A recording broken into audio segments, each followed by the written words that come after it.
Bonjour à tous, c'est Stéphanie, j'espère que vous allez bien. Alors aujourd'hui, je vais vous aider à résoudre vos problèmes.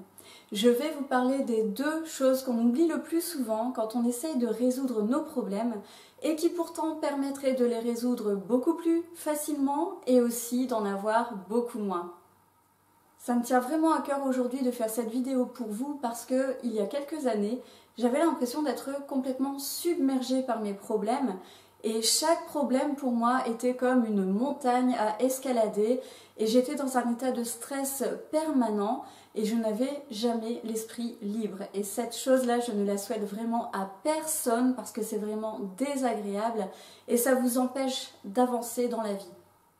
Alors je ne sais pas si vous estimez avoir peu de problèmes, beaucoup de problèmes ou énormément de problèmes, mais en tout cas je vous conseille de regarder cette vidéo jusqu'à la fin puisque vous aurez donc conscience de ces deux choses qu'il faut prendre en compte à chaque fois que vous essayez de résoudre un problème. La première chose à prendre en compte, c'est que il faut oublier cette idée que chaque problème a sa solution. Qu'est-ce que je veux dire par là? Eh bien en fait c'est que chaque problème n'a pas sa solution mais ses solutions. Je m'explique. Quand vous avez un problème, au lieu d'essayer de trouver la solution idéale qui permettra à coup sûr de résoudre ce problème, pensez plutôt à plusieurs possibilités, à plusieurs solutions.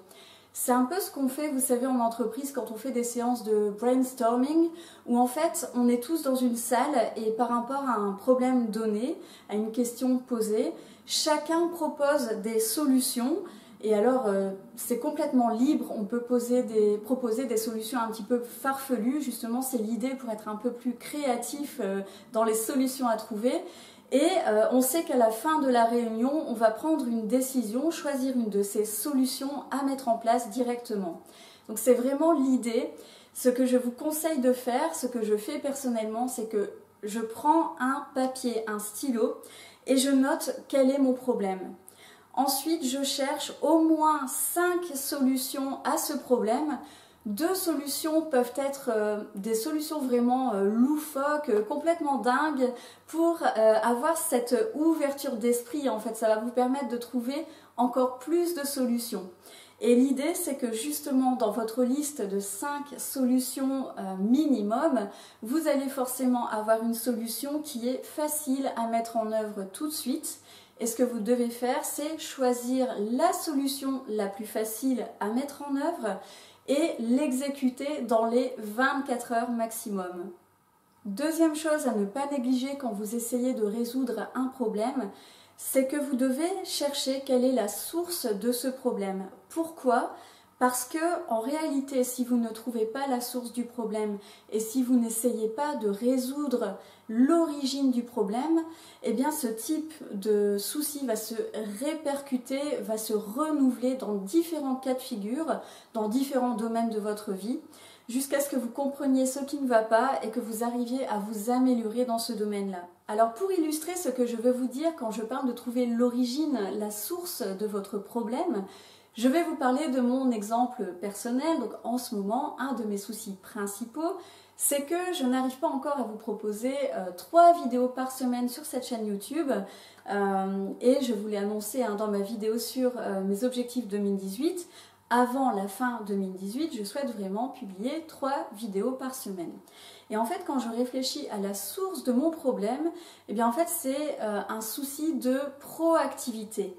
Et quand j'y pense, j'ai toujours eu ce problème de proactivité.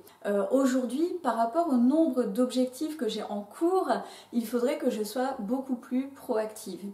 Donc, je sais que si je résous ce problème de proactivité, en fait, je vais résoudre un tas de problèmes à l'avenir puisque ce problème de proactivité se répercute dans différents domaines de ma vie. Donc, en résumé, pour trouver une solution beaucoup plus facilement à votre problème, n'essayez pas de trouver la solution idéale parce que là vous allez vraiment réfléchir beaucoup trop longtemps.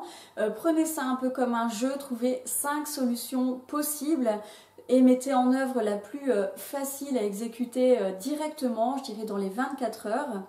Et aussi n'oubliez pas de trouver la source de votre problème pour faire en sorte d'avoir moins de soucis dus à cela dans le futur. Donc voilà ce que je vous propose aujourd'hui pour résoudre vos problèmes beaucoup plus facilement et faire en sorte d'en avoir moins à l'avenir.